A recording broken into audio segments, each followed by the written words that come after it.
माणसानं माणसावरच नाही पक्ष्यांवर, किड्या मुंग्यांवर, झाडावर, निसर्गावर प्रेम करावा असा संबंध मानव कल्याणासाठी संदेश देऊन समता, स्वातंत्र्य, बंधुत्व, न्याय ज्या माणसाने मिळवलं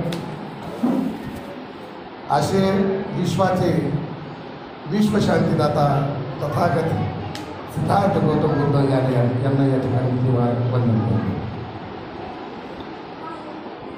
ज्या माईनं बालपणी पोराच्या हातात नांगर दिलं आणि जा शिवाजी मिरचीच्या शेतकऱ्याच्या मिरचीच्या देठाला जर कोणी हात लावला तर ते हात कलम करा असा आदेश दिला. स्वराज्याची स्थापना करण्याचं मार्गदर्शन आणि प्रेरणा दिली अशी मान जिजाऊ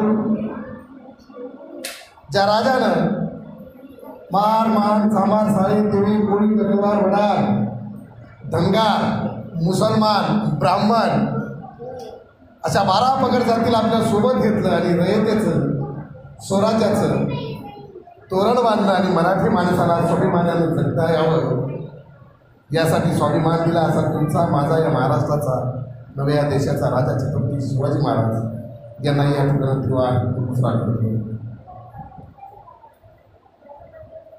बोले तैसा चाले त्याची वंदानी पाऊले. जसं बोललं तसं चाललं, कृतीत करून दाखवलं. या भारतातील सरकारला स्वातंत्र्याच्या नंतर 70 वर्षानंतर प्राथमिक शिक्षण सक्तीचं करावं असं वाटलं. हे 150 वर्ष अगोदर ज्या माणसानं केलं असे तुमचे माझे आरक्षणाचे जनक यशवंतराव खाडगे, तुमचे माझे राजे छत्रपती शाहू महाराज, अण्णाभाऊ साठे, माता अहिल्यादेवी होळकर, ज्या माणसानं चुली बसली पाहिजे दिल्लीच्या तख्तावर न बसण्याचं सामर्थ्य केलं, ज्या महामानवाची आज जयंती आहे, ज्यानं फक्त समाज सुधारला पाहिजे असा संदेश नाही दिला, तर सर्वप्रथम आपल्या बाईला शिकवलं. आपल्या बायकोला शिकून या देशामध्ये सर्वप्रथम मागासवर्गीयांची बहुजनांची शिक्षिका निर्माण केली. असे माझे तुमचे बा क्रांतीबाई ज्योतिबा फुले, बा सावित्रीबाई फुले, माई रमाबाई आंबेडकर, जनगण मन अधिनायक जय भारत भाग्य विधाता. या भारताचा भाग्यविधाता तुमचा माझा संविधानाचा, या देशाच्या पंतप्रधानाचा, महाराष्ट्राच्या मुख्यमंत्र्याचा, आम्हा सर्वांचा बाप डॉक्टर भीमराव रामजी आंबेडकर करतो. जायच्या उदरात मी 9 महिने 9 दिवस राहिलो, 3 वर्ष मोठा झालो. अशी माझी मा काशीबाई कांबळे, ज्या बापाच्या संस्कारामुळे चळवळीतल्या त्या रक्तामुळे आज तुमच्यापुढे बोलण्याचं सामर्थ्य माझ्यात आलं. असे माझे वडील स्वर्गीय रामभाऊ सटवाजी कांबळे यांना या ठिकाणावर त्रिवार वंदन करतो. विचार मंचावर उपस्थित खिल्लारे साहेब, सर्वच मान्यवर, माझ्या समोर बसलेले आदर्श शिक्षक आहेत. मीही शिक्षक आहे, सरस्वती भवनमध्ये बिल्डिंगला कामाला आहे सध्याला. माझ्या आजूबाजूला इतके मोठे लोक बसले की आपण यांच्या पुढे काय बोलावं. शिक्षकांचा सत्कार चालू असताना बघितलं असतं की मी शिक्षकांना सत्कार करत असताना यांच्या हातात आणि यांच्या हातात ट्रॉफ्या देऊ लागलो. त्याचं कारण असं आहे की मी इतका मोठा नाही, मी माझ्यापेक्षा मोठ्यांचा सत्कार करावा. मैं आपके चरणों की खूब हूँ, मैं आपसे बहुत छोटा हूँ, पर छोटा मुँह बड़ी बात करने की आदत मुझे जरूर है. मैं बाबा साहब का वो सिपह सालार खुद को सैनिक मानता हूँ जो तुम्हें मीठी मीठी बातें कर कर तुम्हें गुमराह करने की कोशिश नहीं करूँगा. मैं कड़वी बातें करता हूँ, मुझे अच्छा लगता है. मेरी दादी कहती थी की लिंबाचा कडूपाला माणसाला पाजला त्याला त्रास होतो प्यायला, तो लाथा मारतो, तो चिमकोडे घेतो, तो चावतो, पण त्याच्या पोटात जर तो कडूपाला गेला तर माझी शक्ती तितकी मार पडत नाही. आणि म्हणून मी तुमच्या मानसिकतेला त्रास देणार आहे. तुम्हाला कडूपाला पाडण्याचं परिपूर्ण प्रयत्न करणार आहे. तुम्ही चावला तरी चालेल, तुम्ही चिमकोडे घेतले तरी चालेल, पण बाबासाहेब फुले शाहू हे विषय पचणारे नाही आहेत. लोग पुराने जमाने में जय भीम कहते थे तो ज्वाला पैदा होती, एक संघर्ष का धागा पैदा होता था, एक परिवर्तन की बात होती थी. पर आज कुछ और हो रहा है. जय भीम कहने से लोग डर रहे हैं सर. शिकलेला माणूस तो जय भीम पाहिलेला असतो. हमारा जय भीम अब लोगों को दहशत लग रहा है.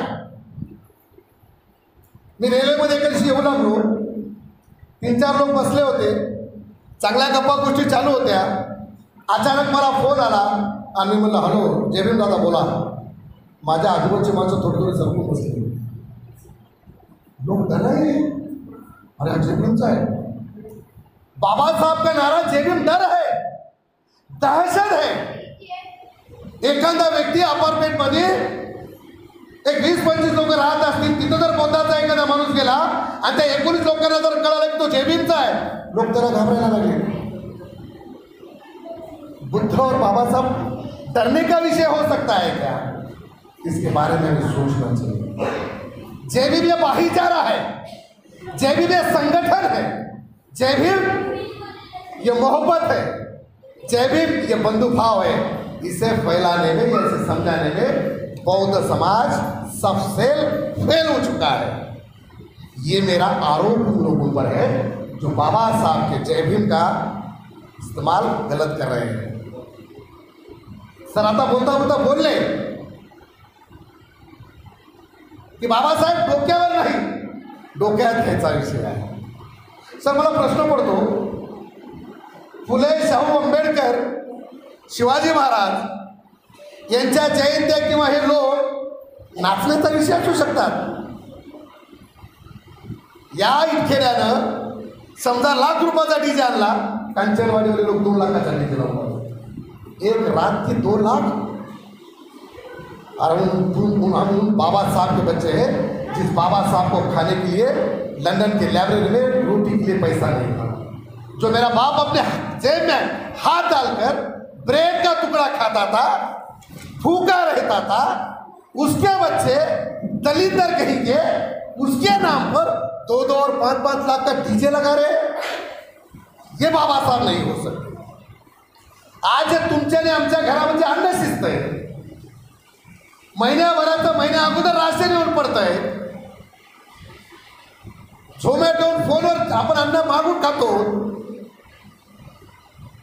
हे अन्न मागवानं तुम्हाला आणि मला सहज नाही मिळालं.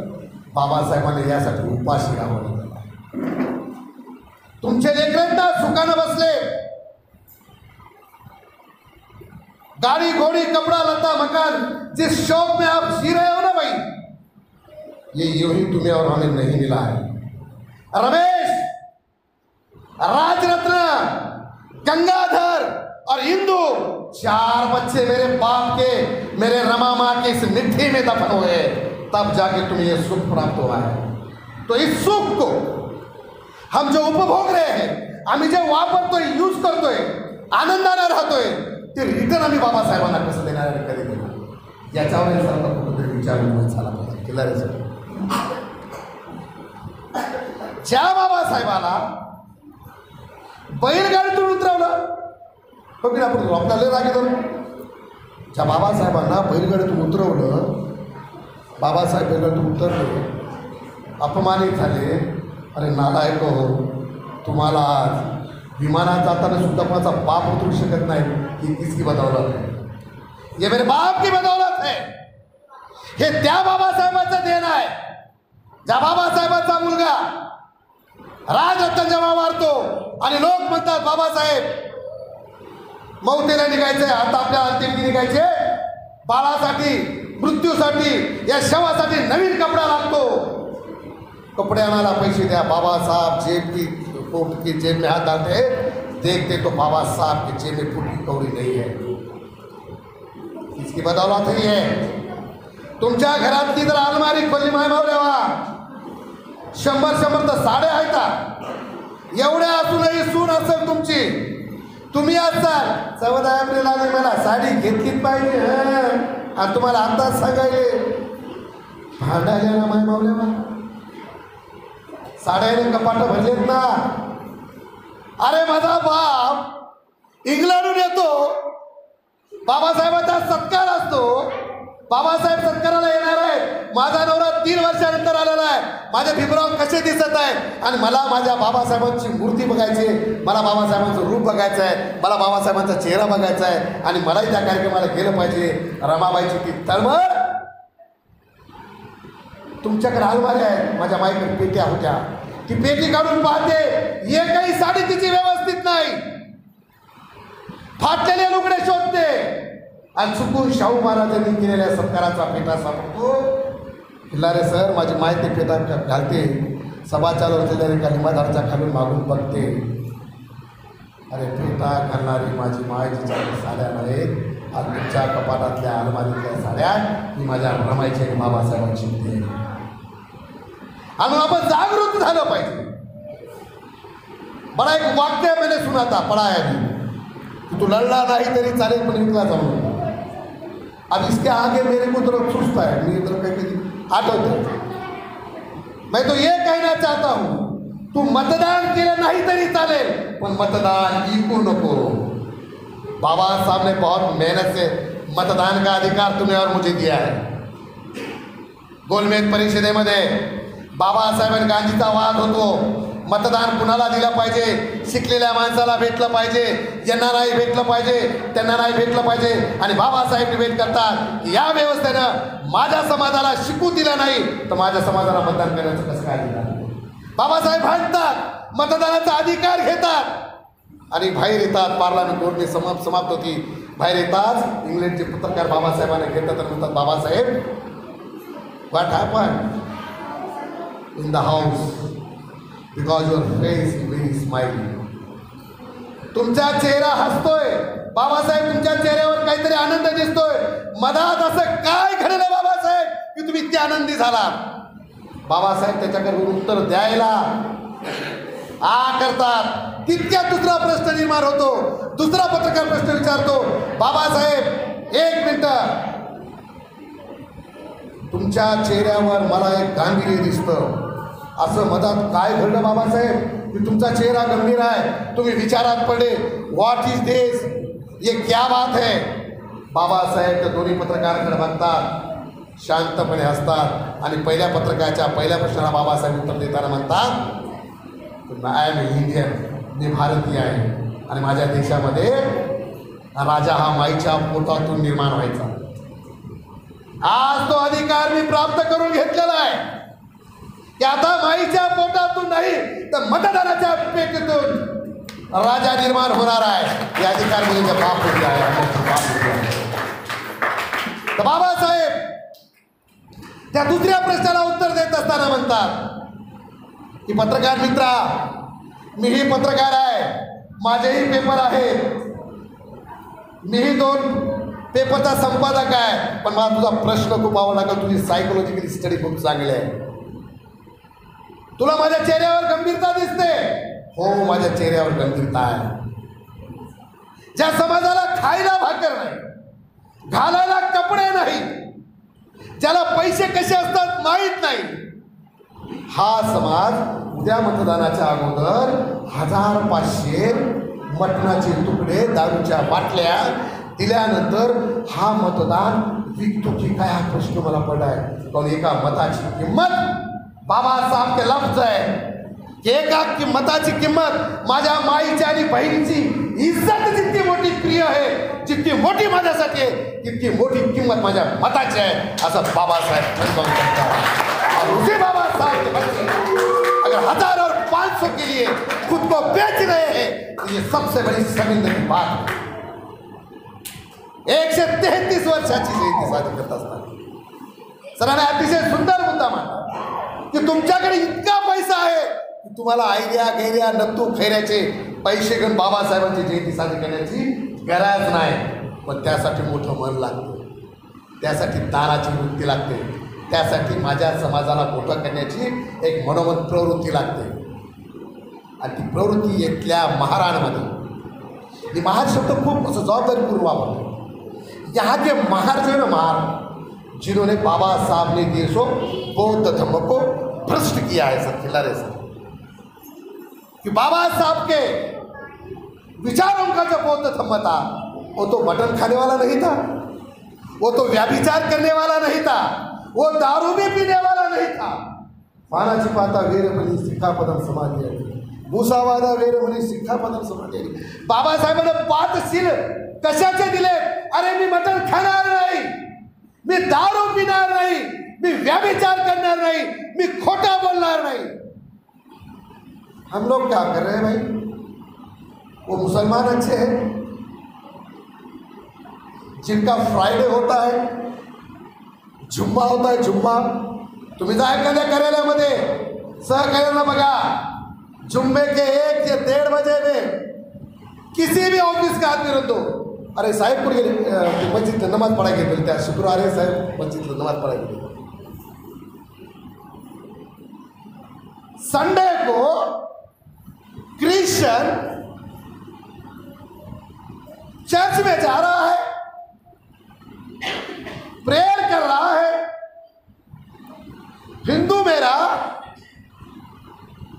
7-7 दिन का सप्ताह ले रहा है. बड़े बड़े यूपी बिहार दिल्ली के मिश्रा दुबे हमके धमके तमके लेकर आ रहा है, समाज का प्रबोधन कर रहा है. मैं यहाँ के महारों से पूछना चाहता हूँ, मैं यहाँ के बौद्धों से पूछना चाहता हूँ, तुम्हारा डे कौन सा है भाई? चला आज रविवार आहे, वंदनाला चला, चला आज हा दिवस आहे, वंदन चला. सर कुठला दिवस है आमचा? अरे हमारा तो संडे मटन डे बन रहा है. इससे बड़ी शर्मिंदगी की बात क्या हो सकती है? मैं उन महारों से फिर पूछना चाहता हूं, जिस बाबा साहब ने तुम्हारे लिए मेरे लिए कभी कॉम्प्रोमाइज नहीं किया. बाबा साहब चाहते थे, बाबा साहब अगर चाहते उस देश के नहीं जग के दुनिया के सबसे अमीर आदमी हो सकते थे सर, पर बाबा साहब अभी भी अमीर है. बताना चाहूंगा मैं, जगात सगळ्यात वर्ल्ड रेकॉर्ड तुम्हाला सांगतो, वर्ल्ड रेकॉर्ड जगात सगळ्यात जास्त पुस्तक आणि कविता ज्या व्यक्तीवर झाल्या तो वर्ल्ड रेकॉर्ड बाबासाहेबांच्या नावावर. जगात सगळ्यात जास्त पुतळ्यांचा रेकॉर्ड जर कुणाचा असेल तर तोही बाबासाहेबांच्याच नावावर आहे.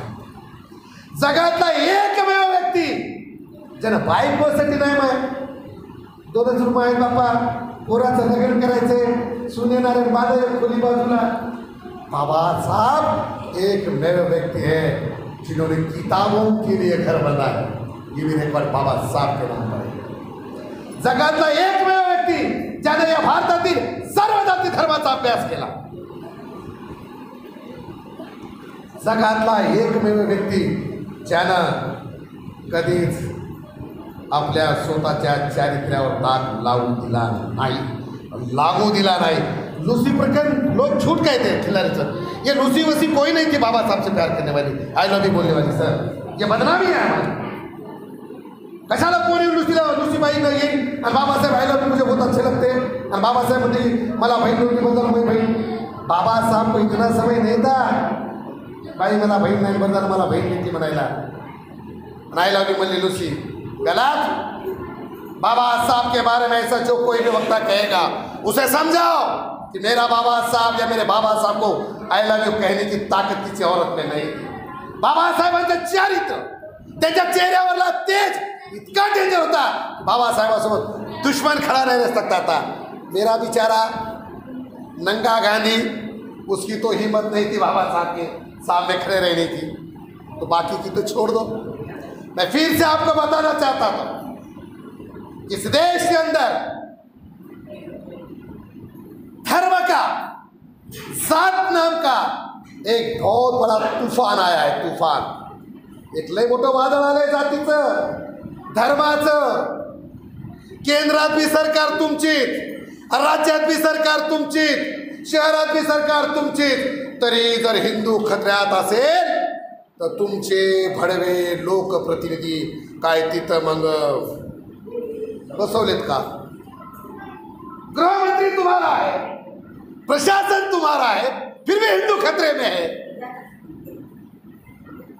मैं आपको बताना चाहता हूं, हर समाज को बताना चाहता हूं की आपल्या धर्माचा पगडा आपल्या विचारात डोक्यात असला पाहिजे मान्य.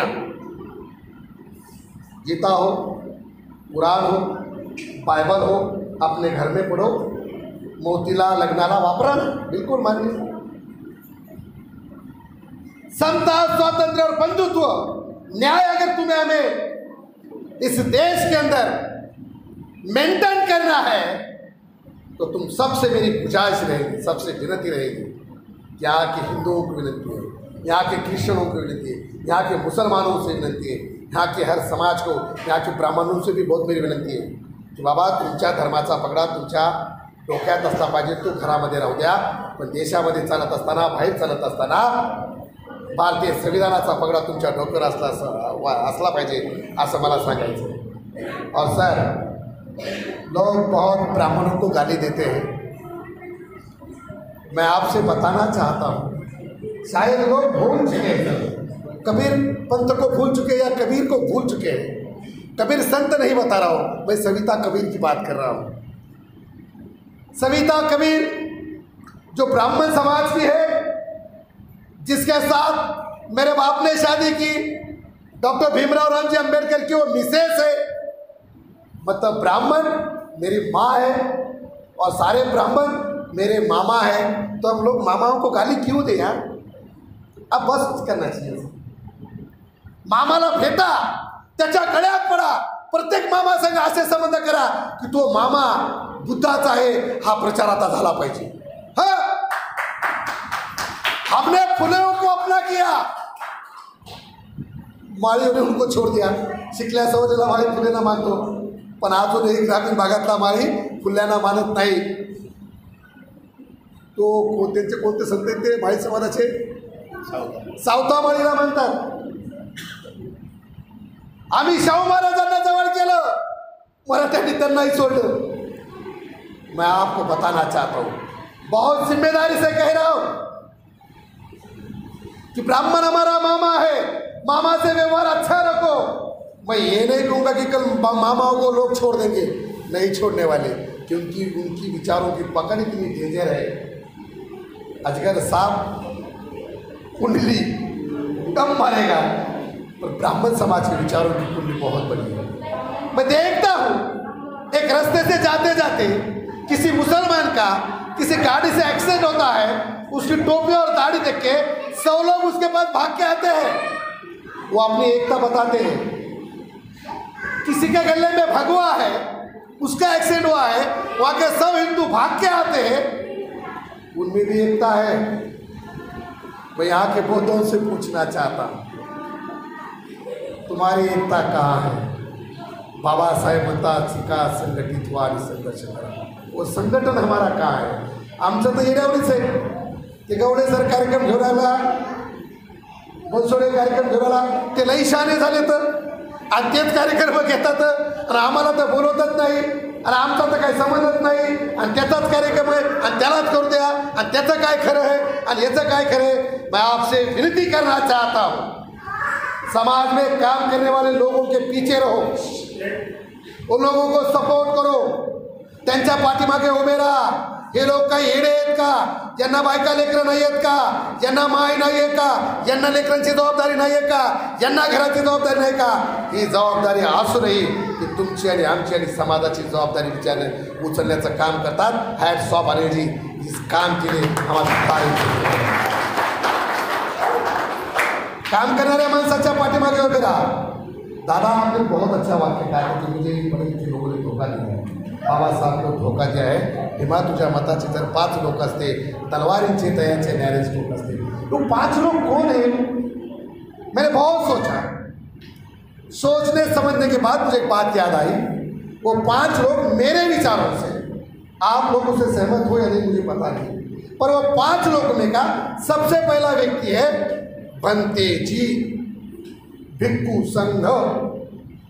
बाबा साहब ने धम्म दीक्षा लेने से पहले इस भारत में भिक्खु थे, बंते जी थे। फिर बंते जी महारों के वस्ती तक क्यों नहीं आए, ये मेरा प्रश्न उन बौद्ध भिक्खुओं से। वो तो तब भी नहीं आते थे, वो तो आज भी नहीं आते। वो आते किसके घर है? जिसके घर पैसा है, जो दान धर्म करता है, जो नौकरी पे है, बंते जी उसके घर जाते हैं। मैं बंते जी से विनती करता हूँ, उन झोपड़ियों में जाओ जहाँ बाबा साहब अब तक नहीं पहुंचे हैं। अरे तुमच्यापेक्षा शिकल्या सवरलेल्या माणसांपेक्षा तो ग्रामीण भागातला येडा माझा समाज बरा आहे, जो बाबासाहेबांशी इमानदार आहे। शहरातला माणूस बाबासाहेबांशी गद्दार, हा माझा आरोप आहे। दूसरा व्यक्ती, पहला तो भिक्खू संघ हुआ, दूसरा जो है वो भारतीय बौद्ध महासभा। तुमचं काम काय नुसते लग्नच लावणे, पावत्यावरून पैसे जमा करणे हैं। आप लोगों का काम है समाज में जाओ, समाज के घटक तक जाओ, भारतीय बौद्ध महासभा का और बौद्ध धर्म का प्रचार आप करो। तीसरा व्यक्ति कौन है? तो मैं समझता हूं यहाँ का नेता अपना कार्यकर्ता, जिसे अभी अच्छा लफ्ज मिला है दलाल, जो समाज की दलाली करता है। किसी एक पार्टी को, पक्ष को वोट करो या ये मानुस नहीं चांगला है कहता है और पूरे समाज का सौदा करता है वो कार्यकर्ता और नेता। वो भी आज इन तीनों के साथ, दोनों के साथ नहीं, ना भिक्खू उनके साथ है, ना भारतीय बौद्ध महासभा और भिक्खू साथ है, ना भारतीय बौद्ध महासभा भिक्खू और एक कार्यकर्ता है वो भी साथ नहीं है। तो चौथा आदमी जो है यहाँ का युवा है, जो पढ़ लिख रहा है पर उसे दिशा नहीं है, दिशाहीन हो चुका है, वो चौथा है। और 5वां व्यक्ति वो है जो कर्मचारी है, जो पढ़ा लिखा है, जो नोकरी, माझी माडी, माझ्या घरासमोरची गाडी आणि गाडीत बसलेली ती माझी साडी, याच्या पलीकडे त्याला दुसरं काही दिसत नाही। या 5 लोकांची जोपर्यंत सांगड घालणार नाही, हे 5 लोक जोपर्यंत एकत्र येणार नाही, तोपर्यंत बाबासाहेबांच्या त्या तलवारीची धार या समाजाच्या प्रगतीसाठी निर्माण होणार नाही असं मला वाटतं। आणि म्हणून अतिशय जबाबदारीपूर्ण बोलत असताना बाबासाहेबांची 133वी जयंती साजरी करण्या अगोदर मला तुम्हाला सर्वांना विनंती करायची आहे। सर, मी त्या पैठणला जातो जयंतीला, शिवाजी महाराजांच्या पुतळ्यापासून पैठण गेटपासून गुलमंडीपासून बाबासाहेबांच्या पुतळ्यापर्यंत काय पब्लिक, बाबा बाबा बाबा बाबा।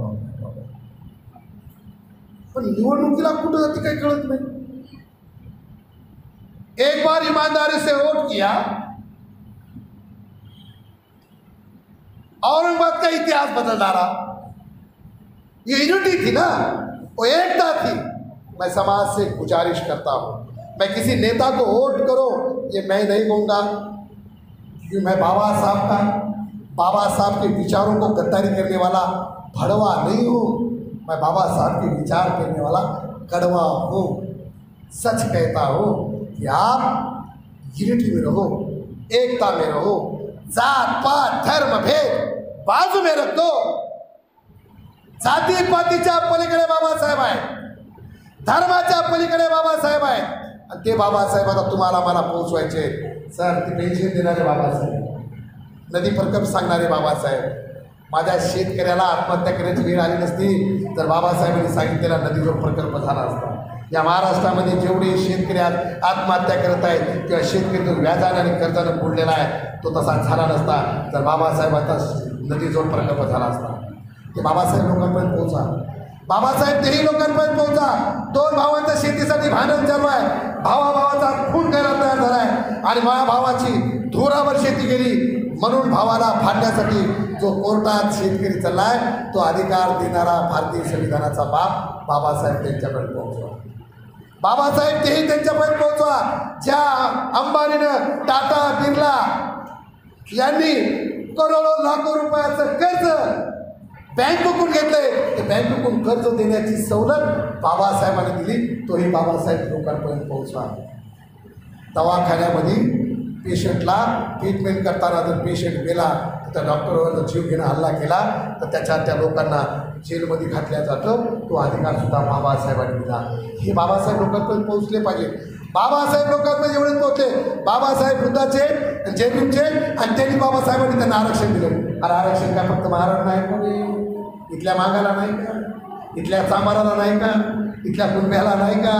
भांडायला नको आमचा विचारा जरांगे मराठ्याला कोणी समजून आरक्षण द्या.